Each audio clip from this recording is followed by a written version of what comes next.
దేవుని నామమునకు స్తోత్రములండి. నాటి ధ్యానాంశము పద్దనరాము. యాకోబు తప్పించుకొని అరాము దేశంలోనికి పోయెను. భార్య కావాలనని ఇశ్రాయేలు అనగా యాకోబు కొలువ చేసెను. హోషేయ గ్రంథం 12వ అధ్యాయం 12వ వచన ప్రకారము. ఎందుకు ఆ యొక్క ప్రదేశానికి వెళ్ళాడంటే అక్కడనే తల్లి అయిన రిబ్కా యొక్క సహోదరుడు లాబాను ఉన్నాడు. ఆ లాబానుకు 2 కుమార్తెలు ఉన్నారు. అక్కడికి వెళ్ళాడు. ఈ పద్దనరాము యుఫ్రాతు టైగ్రీసు నదుల మధ్య ఉండు అరాము దేశంలోని మైదానము.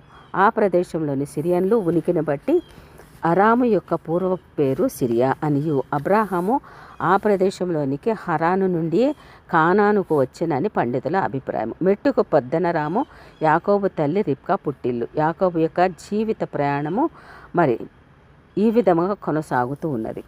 పారిపోయిన వాడి యొక్క జీవిత చరిత్ర. ఒంటరివాడుగా ప్రాణభీతితో అనేక భయసందేహములతో బయలుదేరిన యాకోబునకు బేతేలు అనుభవం కొండంత బలము ఉత్సాహం తెచ్చిపెట్టింది. ఈ సంతోషంలో బహు త్వరగా హారాను వైపుకు సాగిపోవచ్చున్నాడు. భవిష్యత్తు కూర్చిన గొప్ప ఆశతో ప్రయాణిస్తూ బేతేలు తలగడ రాయి పునాది మీద తన బ్రతుకు ఒక దరికి చేర్చిందని సంతోషిస్తున్నాడు. ప్రయాసతో సంపాదించుకున్న ఆశీర్వాదములకు జ్యేష్ఠత్వపు హక్కులకు ఒక ముద్రగా బేతేలులో పొందిన వాగ్దానం తలంచుకుంటూ చేరవలసిన స్థానముకు చేరాడు. తూర్పు జనుల దేశంలోని పొలము వద్ద ఉన్న బావి వద్ద ఉన్న దృశ్యమును గమనించుకుంటూ అక్కడున్న వారిని అన్నలారా మీరెక్కడ వారని అడగగా వారు మేము హారాను వారమనిరి. ఆదికాండము 29వ అధ్యాయం 33వ వచనం ప్రకారం. పరిచయములు ముగించిన తర్వాత తనకు కావలసిన చిరునామా అడిగాడు. అనగా లాబాను యొక్క ఇల్లు ఎక్కడ అని అడిగాడు. ఆ చిరునామా గుర్తులతో వెతుక్కుంటూ వెళ్ళవలసిన అవసరం లేకుండానే ఇదిగో అతని కుమార్తె అయిన రాహేలు గొర్రెల వెంట వచ్చుచున్నదని చెప్పారు వారు. ఆదికాండం 29వ అధ్యాయం 6వ వచనం ప్రకారము. బేర్షెబాలోని తన తండ్రి సేవకులు చేయి ప్రకారము ఇదిగో ఇంకా చాలా ప్రొద్దు ఉన్నది, పశువులను ప్రోగు చేయి వేళ కాలేదు, గొర్రెలకు నీళ్లు పెట్టి పోయి వాటిని మేపుడని అక్కడ కాపరులకు ఒక సలహా చెప్పాడు.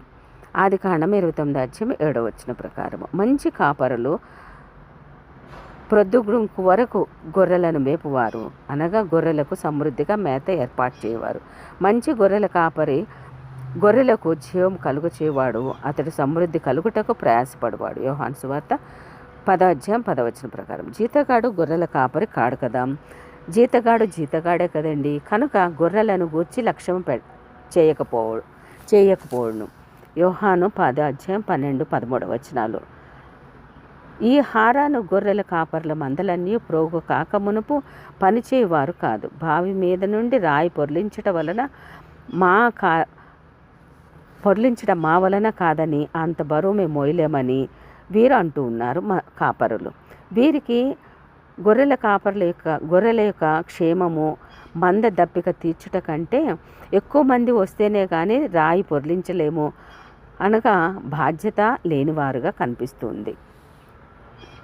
బహుశా హారాను వాడైన లాబాను జీతగాళ్ళ వలె పనిచేయు ఇట్టి కాపర్లను చూచి ఆడపిల్ల అయినా సరే తన మందను మేపుటకు కుమార్తెను పంపించి ఉండవచ్చు. ఆదికాండం 29వ అధ్యాయం 6వ వచనం ప్రకారం.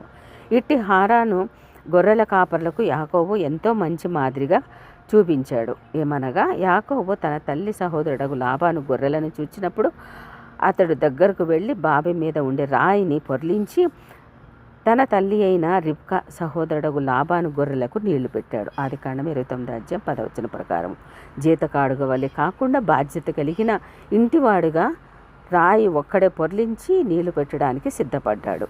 సాధువై గుడారంలో నివసించే యాకోబు తన ఇంటిలో బోలెడు మంది సేవకులు ఉండినప్పటికీ పైపైన గొర్రెల మేకలు అనగా ఆలనా పాలన చూసుకునేవాడు. కనుకనే తల్లి అయిన రిబ్కా తండ్రి అయిన ఇస్సాకు భోజ్యములను సిద్ధపరచునట్లు నీవు మందకు వెళ్ళి 2 మంచి మేక పిల్లలను అక్కడ నుండి నా యొద్దకు తెమ్మని ఆజ్ఞాపించింది తల్లి. ఎందుకని? తండ్రికి మంచి రుచికరమైన భోజనం పెడితే నేను ఆశీర్వదిస్తాడట. అందుకని తీసుకురమ్మన్నప్పుడు వెంటనే అతనికి తెలుసు గొర్రెలను ఏ విధంగా వేరు చేయాలో, గొర్రెలను ఏ విధంగా పెంచాలని తెలుసు. కాబట్టి వెంటనే వెళ్ళి తీసుకొని వచ్చాడు. ఆదికాండం 27వ అధ్యాయం 9వ వచనం ప్రకారం. నీతిమంతుడు తన పశువుల ప్రాణమును దయతో చూచును కదండి.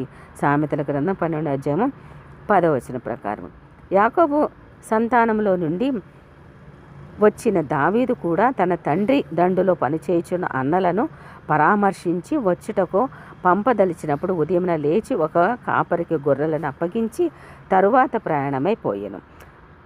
సమూయేలు రాసిన మొదటి గ్రంథము 17వ అధ్యాయం 20వ వచనం ప్రకారం మంచి కాపరి లక్షణములున్న ఈ యాకోబు కానీ దావీదు కానీ తన గొర్రెలను ఏ విధంగా పెంచవలను, ఏ విధంగా కాపర్లకు వీరికి పని ఉండినప్పుడు కాపర్లకు అప్పగించవలనో వారికి బాధ్యత తెలుసు కాబట్టి పని ఉండినప్పుడు వారి గొర్రెలను వేరే మంద కాపర్లకు అప్పగించినట్లుగా మనకి కనిపిస్తుందండి. ఇక్కడ యాకోబునకు తన మామ అయిన లాబాను గొర్రెలను చూచినప్పుడు దయతో నింపబడి ఎండలో నుండి దప్పిగా కొని వచ్చిన మంద కొరకు ఒక్కడే రాతిని పొర్లించి గొర్రెలకు నీళ్లు పెట్టాడు.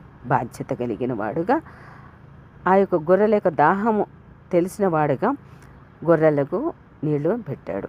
ఆదికాండం 27వ అధ్యాయం 10వ వచనం ప్రకారం మా వలన కాదన్న హారాను కాపర్లు ఎదుట పరాక్రమం చూపి ఒక్కడే రాయి పొర్లించాడు.